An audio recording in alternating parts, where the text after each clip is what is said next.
ఎక్కడదబ్బా నిన్న పగటిల్లి సంది ఫేస్బుక్ లో చూడు ఆ ఫోటోనే, వాట్సాప్ చేసిన ఆ రాతలే, యూట్యూబ్ చూసిన గా వీడియోనే.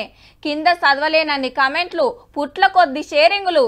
ఇంకోళ్ళు అయితే సప్పుడు కాకుంటూ కుందురు. కానీ ఈసారి అట్లా కాదుల్లో బాజాప్తా మాట్లాడిండు.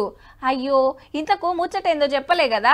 బట్టి గారికి అవమానం, చిన్న సీఎంకు చిన్నతనం, దళిత లీడర్ మీద వివక్ష, ఇంత అన్యాయమా అని సోషల్ మీడియాలో పొట్టు రాస్తున్నారు. నిన్న యాదాద్రిలో జరిగిన దాని మీద ముఖ్యమంత్రి గారు ఇద్దరు మంత్రులు పెద్ద స్టూళ్ల మీద కుర్చీలో కూకుంటే బట్టి సార్కు చిన్న స్టూల్ వేసిండ్రని ఆఖరికి మన కవితక్క కూడా ఖండించింది. ఏహే ఆపురి అని కొద్దు సారే అసలు ముచ్చట చెప్పిండి. ఇయాల ఇది ఎవరో కావాలని చేసినటువంటి కార్యక్రమం కాదు. నేను ఎవరికో తల వంచేవాడిని కాదు, ఎవరో పక్కన కూర్చోబెట్టేవాడిని అంతకంటే కాదు, ఆత్మగౌరవం చంపుకునేవాడిని కాదు. కావాలని నేను కింద కూర్చొని వారి ఆశీర్వచనం తీసుకోవటం జరిగింది. కావాలనే చిన్న స్టూల్ మీద ఎందుకు కూకున్నావు సారు?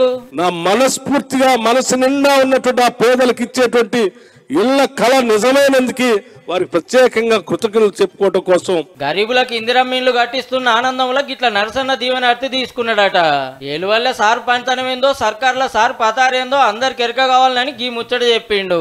నేను ఈ రోజు రాష్ట్రంలో ఉప ముఖ్యమంత్రిగా ఈ రాష్ట్ర ప్రభుత్వాన్ని శాసిస్తా ఉన్నాను. ఆర్థిక శాఖని, అట్లాగే విద్యుత్ శాఖని, ప్రణాళిక శాఖని కూడా నేనే నిర్వహిస్తూ విధానపరమైన నిర్ణయాల్లో కూడా ప్రముఖ పాత్ర పోషిస్తూ రాష్ట్ర ప్రభుత్వాన్ని శాసిస్తా ఉన్నాను. నాకే అవమానం జరగలేదని కొద్దు మంత్రి సారే చెప్పిండు కాబట్టి ఈడికి ఆపుతారో లేకుంటే ఇంకా రాజకీయం చేస్తారో చూడాలి.